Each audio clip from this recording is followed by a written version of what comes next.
자, 신약성경 337페이지 디모데전서의 말씀을 볼 차례입니다. 디모데전서 1장 3절에서 7절까지의 말씀입니다. 디모데전서 1장 3절로 7절까지의 말씀 우리 같이 읽도록 하겠습니다. 시작. 내가 마게도냐로 갈 때 너를 권하여 에베소에 머물라 한 것은 어떤 사람들을 명하여 다른 교훈을 가르치지 말며 신하와 끝없는 족보에 몰두하지 말게 하려 함이라. 이런 것은 믿음 안에 있는 하나님의 경륜을 이름보다 도리어 변론을 내는 것이라. 이 교훈의 목적은 청결한 마음과 선한 양심과 거짓이 없는 믿음에서 나오는 사랑이거늘 사람들이 이에서 벗어나 헛된 말에 빠져 율법의 선생이 되려 하나 자기가 말하는 것이나 자기가 확증하는 것도 깨닫지 못하는도다. 하나님의 말씀입니다. 아멘. 자, 이 디모데 전서와 후서 바울이 가장 사랑하는 제자였던 디모데에게 보낸 편지인데요. 디모데는 바울의 뒤를 이어서 에베소 교회에서 목회자로 사역을 합니다. 에베소 교회는 바울이 세운 여러 교회 중에서도 아주 중요한 그런 교회였어요. 근데 그 교회를 이제 바울이 떠나게 됩니다. 바울은 한 곳에 계속 머무르지 않고 자기가 받은 사명은 이곳저곳 다니면서 하나님의 복음을 전하는 것이다. 그것이 내 인생의 사명이고 목표다 하는 것을 너무도 잘 알았기 때문에 한 곳에 오래 머무르지를 않아요. 그래도 에베소 교회는 참 오래 머물렀어요. 에베소 교회는 한 3년을 머물렀거든요. 바울이 한 교회에서 머문 시간을 보면 에베소 교회가 가장 길었습니다. 그만큼 에베소 교회에 애정이 있었다고도 할 수 있었고요. 또 바울도 그 에베소 교회를 사역을 하면서 우리가 오래 머물러야 할 정도로 참 어려움도 있었고 또 그곳에 하여튼 모든 바울의 정성과 그 모든 것을 쏟았던 거죠. 근데 바울이 이제 에베소 교회를 떠납니다. 3절에 보시면 내가 마게도냐로 갈 때에 너를 권하여 에베소에 머물라 한 것은, 자, 디모데는 바울이 가장 어떻게 보면 아끼는 제자였죠. 그래서 동행도 많이 했어요. 근데 에베소 교회를 떠날 때 바울은 디모데만큼은 너는 여기 계속 머물러 있어라. 왜냐하면 이 에베소 교회에 지금 일어나고 있는 여러 가지 일들이 나는 어쩔 수 없이 이 에베소 교회를 떠나지만 네가 이 교회에 계속 머물면서 내가 너에게 부탁한 것을 네가 계속 그 일에 매진해 주기를 바란다. 왜냐하면 너와 나는 어떻게 보면 영적으로 가장 잘 통하는 그런 사이고 또 내가 무엇을 원하는지 너보다 더 잘하는 사람이 없다. 그리고 나는 다른 어느 사람보다 너를 신뢰한다. 그러니 네가 여기에 있어서 나를 이어서 계속 이 교회의 사역을 해다오. 이것이 이제 바울의 부탁이었습니다. 그래서 디모데가 에베소 교회에 남게 되는 거예요. 자, 이 디모데에 어떤 일이 있었냐면 다른 교훈이 이 교회에 들어와요. 3절의 뒷부분에 어떤 사람들을 명하여 다른 교훈을 가르치지 말며, 어떤 다른 예수님이 우리 구원의 처음이자 마지막이다. 예수님을 통해서 우리가 구원을 얻는다 하는 그것이 바울이 이제 가르쳤던 가장 중요한 사상인데 그 진리죠. 그 진리와 다른 어떤 다른 교훈이 들어왔어요. 그게 뭐냐면 4절에 신하와 끝없는 족보에 몰두하지 말게 하려 함이라. 여기 보면 신하와 족보라는 말이 나오죠. 자, 이 신하라는 것은 이런 거예요. 이제 하나님이 그때그때 우리에게 어떤 환상을 보여주시기도 하고 큰 깨달음을 주시기도 합니다. 근데 이거 사실 자주 일어나는 일은 아니에요. 이게 자주 일어나면 그렇게 중요하게 생각되지 않겠죠. 근데 이런 은사 중심의 어떤 눈에 보이는 기적 중심의 그 믿음 생활을 하는 분들은 계속해서 그걸 추구해요. 그것이 있는 곳에만 따라다니는 것이죠. 그러니까 신화에 몰두한다는 것은 계시라든지 어떤 기적이라든지 이런 것에 몰두하는 한쪽으로 이렇게 치우친 그런 믿음을 말하는 것이고요. 또 족보, 이 족보는 신화와 반대되는 개념인데 전통이라든지 교리를 상징하는 말이에요. 그러니까 한쪽은 너무 은사주의로 나가고 또 한쪽은 너무 그것을 무시하고 말씀만 계속 연구하는 이런 태도로 나가고 그러니까 양쪽으로 극과 극을 이루는 극단적인 태도를 말하는 거예요. 그러니까 이런 것들은 다 잘못된 태도라는 것이죠. 바울은 이 두 가지가 잘못된 것이다. 오히려 이런 것은 믿음 안에 있는 하나님의 경륜을 이름보다 도리어 변론을 내는 것이다. 당시에 성경에 보면은 이제 족보 부분이 있잖아요. 구약 성경에도 족보가 있고 신약 성경에도 족보가 있는데 이 당시에는 이제 신약 성경은 기록되지 않았을 때니까 구약 성경에 나와 있는 그 족보를 열심히 연구하는 사람들이 있어요.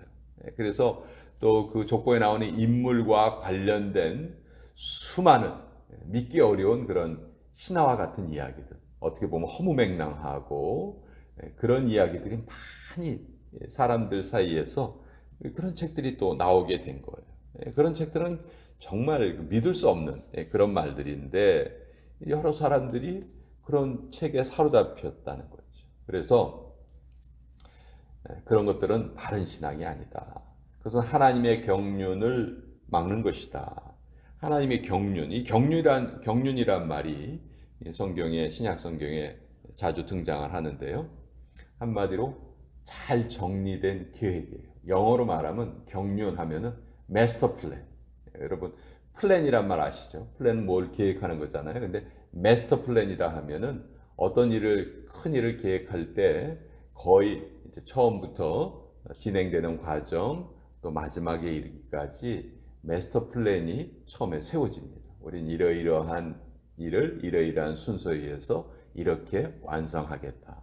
이제 이게 마스터 플랜인데 이것이 경륜이란 말로 성경에 신약 성경에 나와 있어요. 그러니까 앞으로 여러분이 하나님의 경륜 이런 말씀을 보시면 하나님의 크신 계획 이렇게 이제 이해하시면 좋아요. 그러니까 이것은 하나님의 계획을 이루는 것이 아니에요. 하나님은 우리가 어느 한쪽으로 치우쳐서 믿음 생활하는 것을 원하지 않으세요. 하나님이 원하시는 것은 5절에 나옵니다. 하나님이 원하시는 게 뭐냐? 사랑이에요. 사랑. 이 교훈의 목적은 내가 이 복음을 전하는 목적은 무엇이냐? 청결한 마음과 선한 양심과 거짓이 없는 믿음에서 나오는 사랑이다. 사랑. 우리가 성경을 읽는 이유, 믿음 생활을 하는 이유, 강단에서 설교가 행해지는 이유, 이것은 전부 다 사랑을 강조하기 위해서요. 우리가 사랑을 갖게 하기 위해서요. 사랑은 감정이 아니라고 말씀드렸죠. 사랑은 예수 그리스도의 명령입니다. 그래서 사랑은 조건이 없이 이루어져야 돼요. 근데 우리 인간이라는 존재가 자기에게 주어진 조건을 거스리거나 조건을 뛰어넘어서 사랑을 실천하는 게 사실은 불가능한 존재예요. 그러니까 우리의 그 연약함을 우리가 인정을 하고 이것을 이루기 위해서는 오직 하나님의 도우심 밖에는 다른 방법이 없습니다. 그걸 인정하고 살아가는 것이 그것이 우리 신앙의 겸손이고 그것이 우리가 사랑을 이루는 방법이라는 것이죠.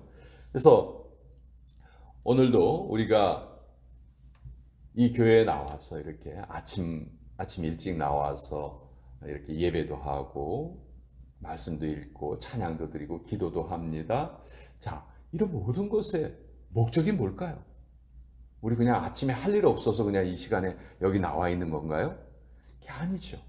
분명한 우리의 목적이 있습니다. 분명한 목적은 우리 안에 사랑의 마음이 충만해지는 거예요. 그것이 우리의 목적이에요. 이것이 기본이 되지 않으면요, 열심히 예배드리고 밖에 나가서 사람들하고 싸워요. 열심히 예배드리고 밖에 나가서 사람들과의 관계가 좋지가 않아요.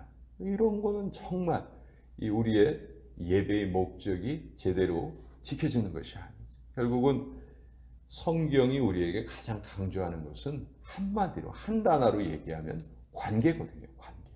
하나님과의 관계, 이웃과의 관계, 공동체와의 관계, 우리가 살아가는 이 세상과 나와의 관계. 이 관계가 올바로 맺어지는 것이 가장 중요하다는 것을 성경은 계속해서 우리에게 알려주고 계시죠. 자, 내가 관계를 맺으면 분명히 나는 선한 영향력, 좋은 영향력을 상대방에게 줄 수 있어야 돼요. 내가 오히려 늘 남에게 어떤 피해를 끼치거나 도움을 받아야만 한다면 내가 그런 사랑을 끼치는 존재라고 할 수는 없겠죠. 물론 어떤 경우에 우리가 사랑이 꼭 필요한 경우가 있고 도움을 받아야 되는 경우가 있습니다. 그것도 우리가 인정할 줄 알아야 돼요.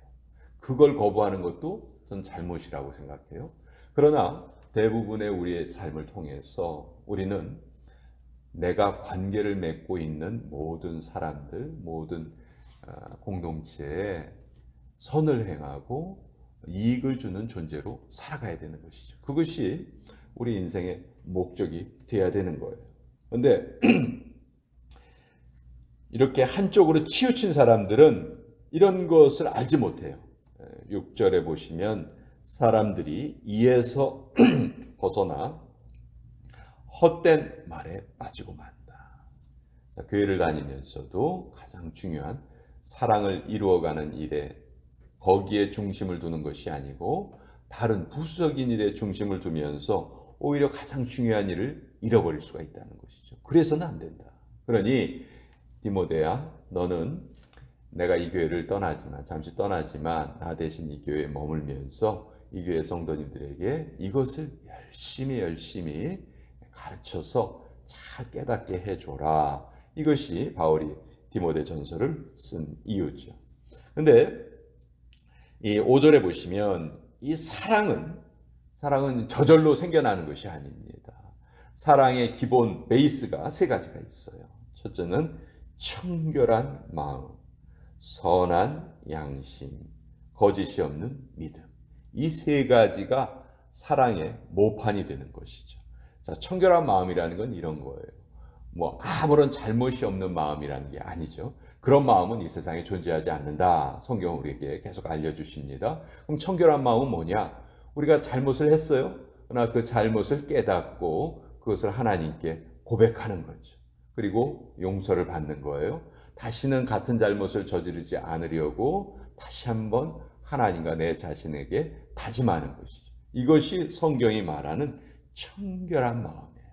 한 번도 죄를 짓지 않은 그런 마음이 아니라는 것이죠. 그런 마음은 이 세상에 존재하지 않으니까 우리는 끊임없이 우리 자신을 계속 하나님의 말씀으로 계속해서 깨끗하게 해가는 것이죠. 또한 선한 양심. 여러분, 양심이 다 같다고 생각하세요?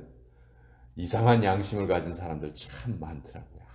한국에 보면요, 한국은 이제 주차 시설이 좀 부족하잖아요. 어떤 경우에 보면은 주차를 좀 이상하게 해놓는 거예요. 가뜩이나 좁은 데에다가 선을 걸쳐서 해놓고, 그리고 그것을 좀 이렇게 옮겨달라고 그러면 그것에 대해서 막 화를 내기도 하고요. 이런 사람들은 선한 양심을 가지고 있는 것이라고 볼 수가 없겠죠. 또 믿음도 거짓이 없는 믿음이 있습니다. 여러분, 진실한 마음을 우리가 가지고 있지 않으면 진실한 사랑을 우리가 할 수가 없어요. 오늘도 내 마음이 하나님 앞에서 진실한가? 하나님 앞에서 내가 감추는 것이 없는가? 하나님과 사람들 앞에서 내가 정말 떳떳한가? 그걸 우리는 늘 살펴봐야 돼. 그리고 그렇지 않은 것이 있다면 바로바로 하나님께 고백해야 됩니다. 그리고 사람들에게 알려야 돼요. 나에게 이런 연약한 부분이 있습니다. 나는 이런 부분이 참 약합니다. 저를 위해서 기도해 주시기 바랍니다. 여러분, 현대 사회는 과거 어느 때보다도 완벽한 더 좋은 법을 가지고 있어요. 법이 계속해서 개정이 되잖아요. 좋은 방법으로 계속 개정이 돼요. 그러나 살펴보면요. 범죄는요. 그 어느 때보다도 범죄가 더 많아요. 자, 법이 이렇게 잘 갖춰져 있는데 왜 범죄는 그렇게 많을까? 법으로 우리 인간을 구속할 수 없어요. 가장 좋은 방법은 결국은 나와 하나님과의 관계예요. 내가 하나님과의 관계가 올바로 맺어져 있으면요. 누가 옆에 와서 나를 부추겨도, 죄를 저지르려고 부추겨도 우리 그거 못합니다. 안 합니다. 왜? 하나님과의 관계가 가장 중요한데 그런 일을 행하면 그것이 깨져버리기 때문에 우리 그렇게 가치 없는 것에 내 인생을 거는 그런 어리석은 행동을 하지 않게 되는 것이죠. 그래서 결국 오늘도 우리가 사랑의 법을 이루어가는 하루다. 그것이 내 인생의 가장 중요한 일이다. 그것이 하나님의 마스터 플랜이다. 하나님이 나에게 원하시는 것이다. 그것을 알면서 오늘 하루를 우리 같이 살아가도록 하겠습니다. 자,